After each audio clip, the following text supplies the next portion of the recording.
gawin Harry yung tama. Please, tumakas ka na. Tumakas ka na. Huwag ka ng tulong. Tumalon ako dito. Humingi ka na ng tulong. Sige na. Halina't hindi kita iiwan. Ang susunod na programa ay rated PG. Ito ay nangangailangan ng patnubay at gabay ng magulang para sa mga batang manunood.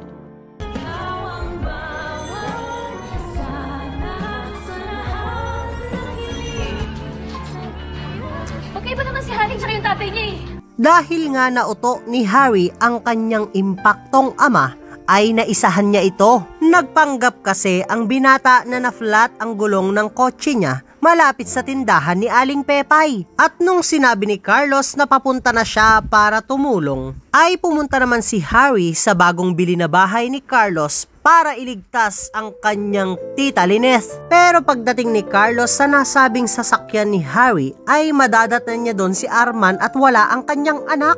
Itatanong naman ng impaktong doktor sa chismosong caretaker na si Arman kung nasaan daw ang may-ari ng kotse na yon. Sasabihin naman ni Arman na yung chismosong bata daw ang may-ari ng kotse na yon. Tatanungin naman ni Carlos kung bakit tinawag na chismoso si Harry nang mas chismosong si Arman. At dito na nga ipapaliwanag ng marites na si Arman na naikwento niya ang tungkol kay Lineth. At tulad ng dati ay magkukulay talong na naman sa galit itong si Carlos. At agad itong uuwi dahil nakutuban niyang ililigtas ng kanyang anak ang kanyang tita Lineth. Pero dahil hirap nang makalakad ang titang ina ni Harry na si Lineth, ay papasanin niya ito para maibaba niya ng hagdan at mailabas ng pamamahay. Pero dahil nga nalaglag ang phone ni Harry ay hindi agad ito makakahingi ng tulong. Pero bakit nga ba kasi ang mga bida dito sa sobrang tatanga ay hindi kaagad humingi ng tulong?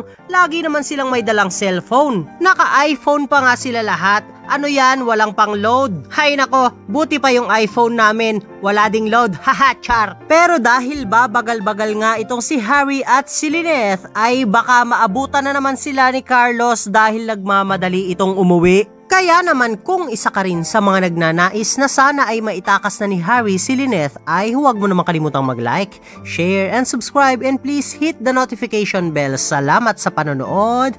Paalam!